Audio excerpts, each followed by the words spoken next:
Devido à crise migratória venezuelana, foram criados em Roraima, no Brasil, abrigos para atender os refugiados. 2 deles exclusivos para populações indígenas das etnias Uarau e Enhepá. Entre 2018 e 2019, uma missionária da Fraternidade, Federação Humanitária Internacional, trabalhou com famílias de artesãs nestes abrigos, dando origem ao grupo Nona Anonamo.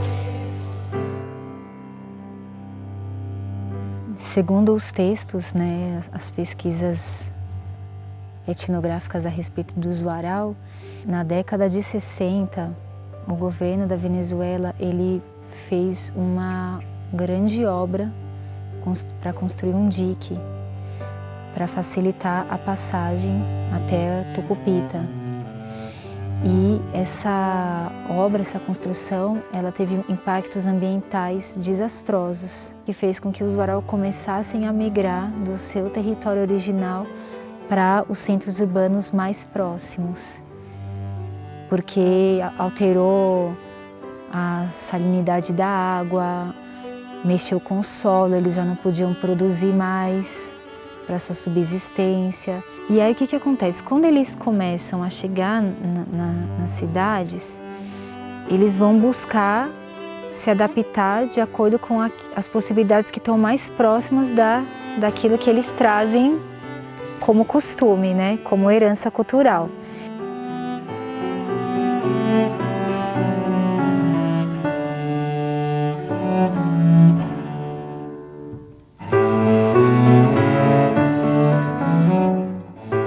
E as mulheres que, no seu contexto natural, elas, além de serem as que cuidam da casa, as que produzem o artesanato, elas também são coletoras de frutos silvestres. Então, elas saem com as crianças para coletar os frutos.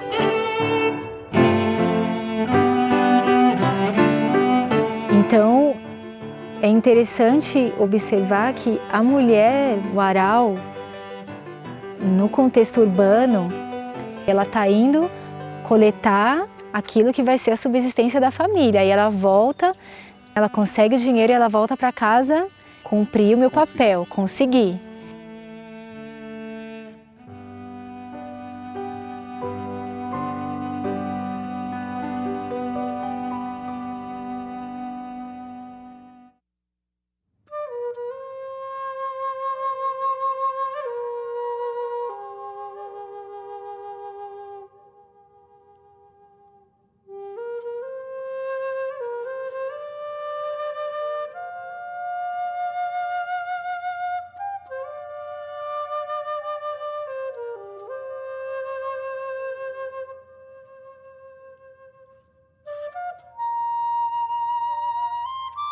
Mi papá tenía de todo, tenía ganado, tenía su negocio grande, tenía 2 chalanas que iba para los caños y traía material, madera de los caños para los ganaderos, todo eso.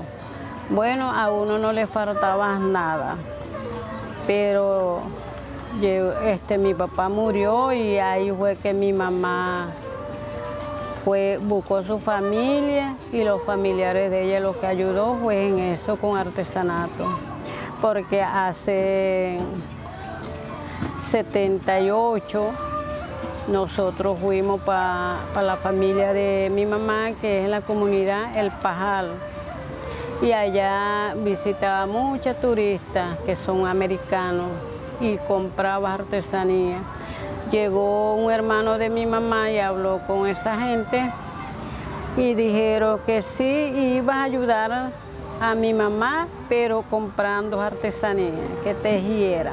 Él le dijo a mi mamá que necesitaba una cestica chiquitica así, miniatura.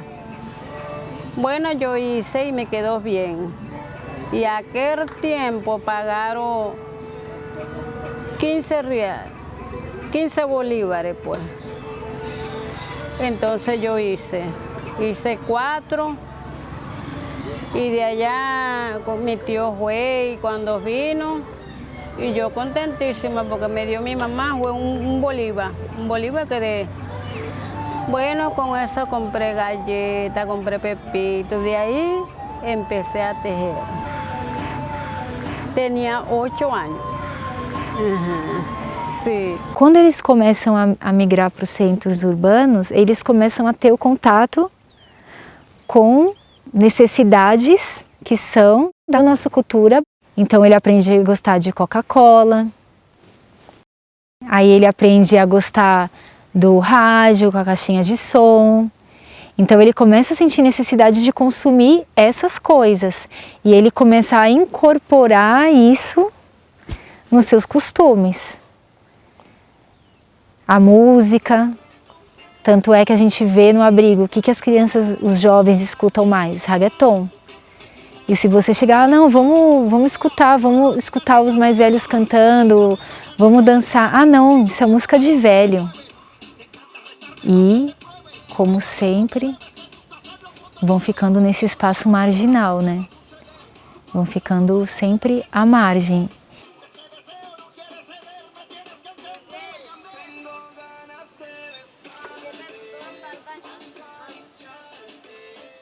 É muito complexa essa relação.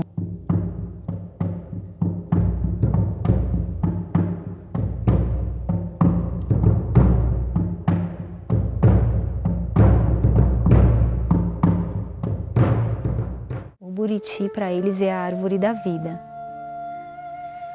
porque eles aproveitam todas as partes do buriti.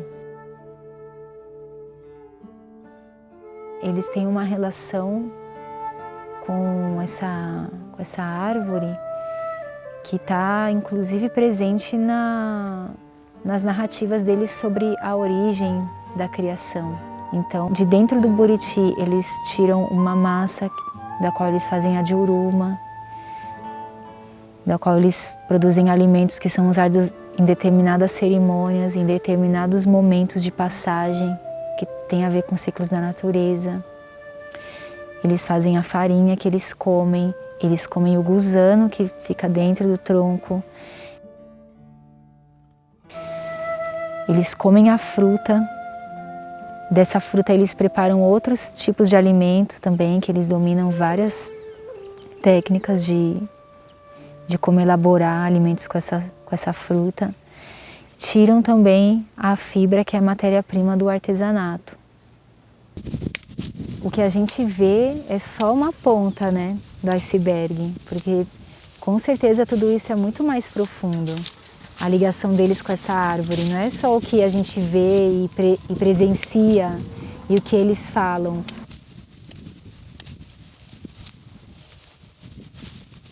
Porque só pelo que eles relatam materialmente, a árvore dá tudo o que eles precisam. Materialmente, inclusive a estrutura das casas. Agora imagina a outra parte, que eles não falam, mas que eles sentem e que eles sabem. Eles respeitam muito o ciclo, respeitam muito os ciclos da natureza. Primeiro porque eles não trabalham para acumular riqueza, é outra concepção de trabalho. Né? Ele trabalha para suprir aquilo que ele precisa naquele dia. Ele não tem essa concepção de acumular, de reservar como a gente tem. Isso é algo que eles estão aprendendo nesse contexto aqui. Por exemplo, as artesãs, que estão guardando dinheiro para investir no próprio material. E aí, quando eles vão coletar, quando eles vão se relacionar com a árvore, que eles, né, por exemplo, a gente fez 2 coletas lá, né? Aí depois de um tempo eles tiveram que voltar lá por um outro motivo. E aí ele veio me falar assim, irmã, a árvore não queria que a gente estivesse lá. A árvore deixou bem claro que não era para a gente chegar perto dela, ou seja, porque a árvore estava se recompondo ainda da última coleta e eles sabiam disso. Internamente ele sentiu que a consciência da árvore estava falando, não é para você vir aqui mais, agora por um tempo até eu me recuperar. Sabe, ele falando isso para mim assim da forma mais natural, e eles respeitaram.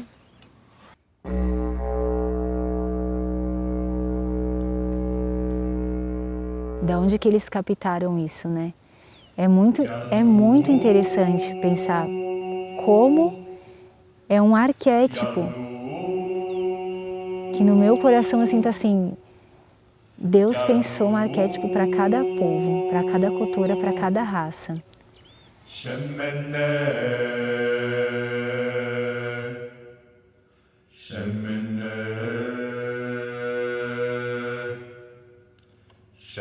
Imagina que uma vez a gente mostrou para as artesãs do Aral um trabalho de umas artesãs africanas, que também moram num campo de refugiados em Burundi, na África. E quando elas viram o vídeo dessas artesãs africanas trabalhando, elas entraram assim num estado de espanto, porque elas reconheceram que a técnica era igual. Então, da onde vem esse arquétipo?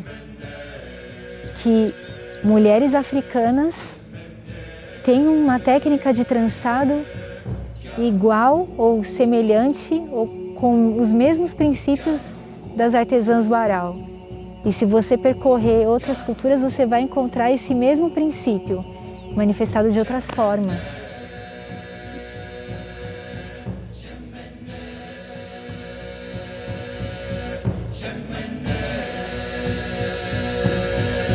Yo no sé hablar en portugués y fuera bien bueno que uno supiera hablar, que uno le explicara lo que es el trabajo de artesanato, que la fibra tiene que ir para la montaña y cortar cogollo y sacar, sancochar, lavar, todo eso es trabajo y después tejer. Tejiendo se echa 2 días, 3 días, 4 días. Grandes son 4 días. Si es un poquito más alto es 5 o 6 días. Bueno, aquella persona que uno dice se cuesta tanto, compra es porque valoras a uno un poquito el trabajo de uno. Pero hay otros que piden más rebaja. Ya la persona, uno así ve que no estamos aprovechando nuestro trabajo, pero lo hacemos por necesidad. Sí, dame acá.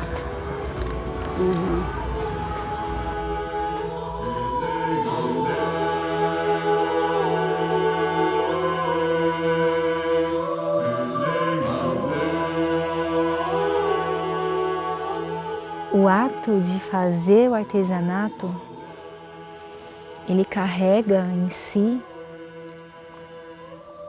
uma história e uma raiz muito profunda. Então, quando essas pessoas estão ali, dentro de um abrigo, num centro urbano, fora do país delas, e elas fazem artesanato, é como um ritual de conexão com as suas próprias origens.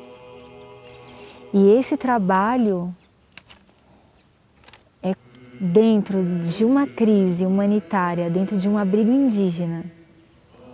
É como você manter viva essa chama, dessa memória, desses códigos originais, dessa herança ancestral que eles trazem. Ele precisa fazer o artesanato não só porque ele precisa do dinheiro, ele precisa daquilo para também se sustentar dentro da sua identidade.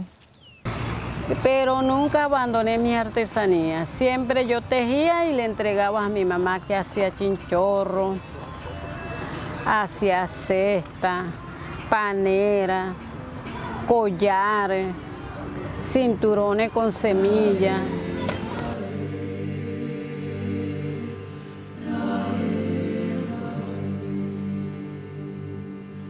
Mientras que uno está tejiendo, no hay que pensar otra cosa, uno se está concentrado en sus artesanías y le sales bien, porque si tú estás tejiendo, estás haciendo algo y estás pensando otro lado, ya el tejido le sale mal. Uno trabaja concentrada, tranquila, su mente lo que está es, por lo menos. Este yo hice de forma de un árbol, esta es la hoja. Ve, ya uno está pensando en cómo yo las hago la hoja y eso uno ya está concentrado. Esta es la hoja que tenía que pegar aquí, pero la dejé ahí porque ya la hoja está, que le comieron ese pedazo. E eu pensei isso, isso. E esse ato de fazer ali todos os dias um grupo se reunindo, isso para os jovens, isso repercute muito na vida do grupo. Porque as crianças estão ali vivenciando isso junto com as mães, as meninas jovens estão ali vivenciando isso junto com as mães. A maioria dos jovens, nesse contexto, falando do abrigo indígena, eles vão perdendo interesse por essas coisas, eles querem outras coisas, né? E o que a gente tem visto no projeto, nessa experiência desse grupo Nona no Namo, é que como elas estão se fortalecendo a cada dia, como elas estão conseguindo trazer um resultado material para a vida delas também, que elas precisam, isso está fazendo com que as filhas, os jovens que estão em volta delas, olhem para isso de uma outra forma e busquem isso.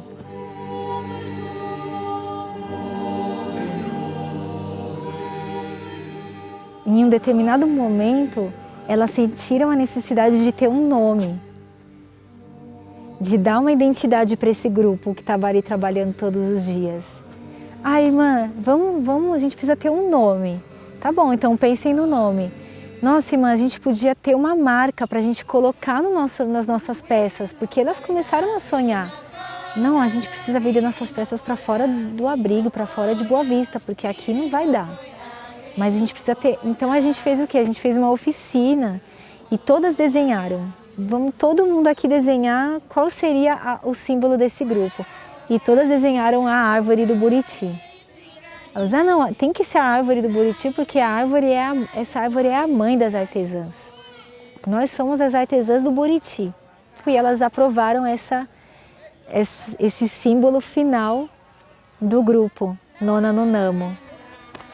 Nona no Namo significa aqui é todo mundo artesão. Reflete um sentimento, sabe, que elas construíram de eu sou artesã. Eu tenho um trabalho, eu tenho um ofício.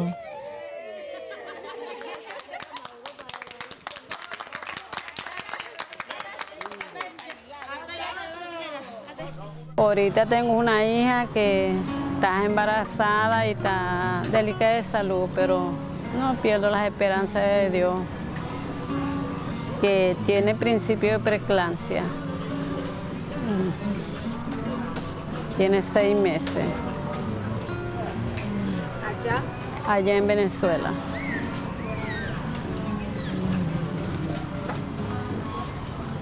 Bueno, lo único es Dios que yo no pierdo las esperanzas de que mi hija viva.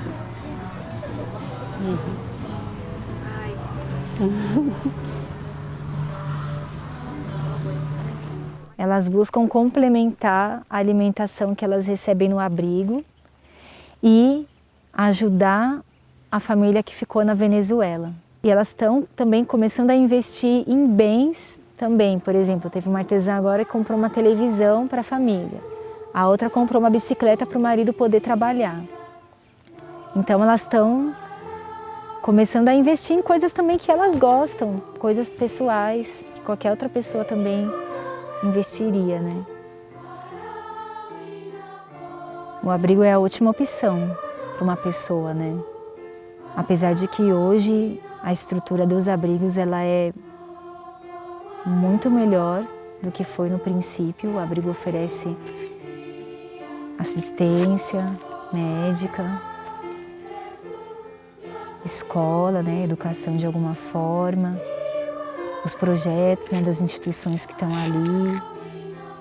No caso do artesanato, as que querem têm essa oportunidade, né, de tentar reconstruir a vida através desse trabalho. E, enfim, tem um teto, tem um lugar para tomar banho, mas elas não estão felizes ali. O sonho delas é sair dali. E a esperança delas é poder, através desse trabalho, chegar a sair do abrigo. As pessoas se sentem confinadas, né? Elas não têm privacidade. Imagina você dormir num redário que tem 300 pessoas, cada família num quadradinho. Claro que as pessoas, ninguém se sente bem, né? As pessoas ficam doentes. Chega um momento que a pessoa começa a ficar um pouco desequilibrada também, né? Então por que no abrigo tem tantos conflitos? Porque as pessoas estão à flor da pele.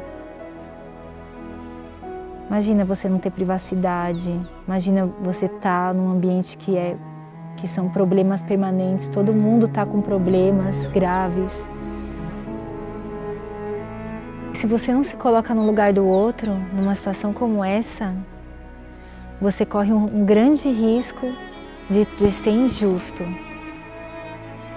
achando que está fazendo o que é correto para você. Por mais que eles tenham um contato, por mais que muitas vezes esse contato gera situações como uso de drogas, bebidas, que são coisas que degeneram totalmente o ser humano, é como uma forma de tentar se equilibrar de alguma forma no meio de toda essa falta de referência. Então a gente precisa tomar cuidado para não achar que eles são isso. Eles estão refletindo uma situação que eles estão vivendo. E talvez seja por isso que essas pessoas estejam tão à flor da pele, porque elas não estão encontrando campo para expressar. A vida deles, essa expressão dessa pureza, ela está muito ligada com o meio natural, né? E quando eles estão fora disso, eles não deixam de ser quem eles são, eles não deixam de ser indígenas, não deixam de ser o Uarau. Só que eles estão num outro mecanismo de adaptação, processar todas essas influências, se reconhecer no meio disso. E muitas vezes eles ensinam a gente uma resiliência, né? E uma capacidade de sorrir, de celebrar com a mesma intensidade com que eles choram, mas eles também têm uma alegria que eles não perdem. Elas me ensinaram muito. Muito mesmo, sim, porque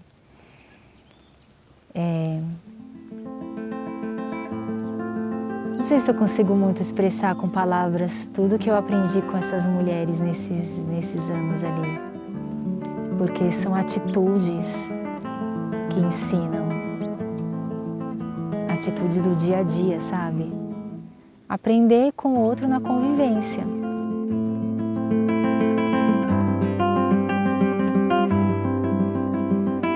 Nós precisamos deles e nós precisamos dessa experiência para a gente abrir o nosso coração e ser mais humano.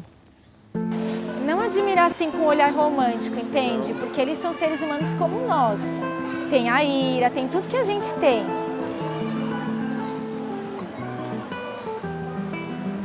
Mas tem algo neles, eu não sei, acho que é próprio da consciência indígena, assim. A gente olha para eles e, eu não sei, eu sinto o Todo-Poderoso. Eu sinto que eu estou diante de Deus.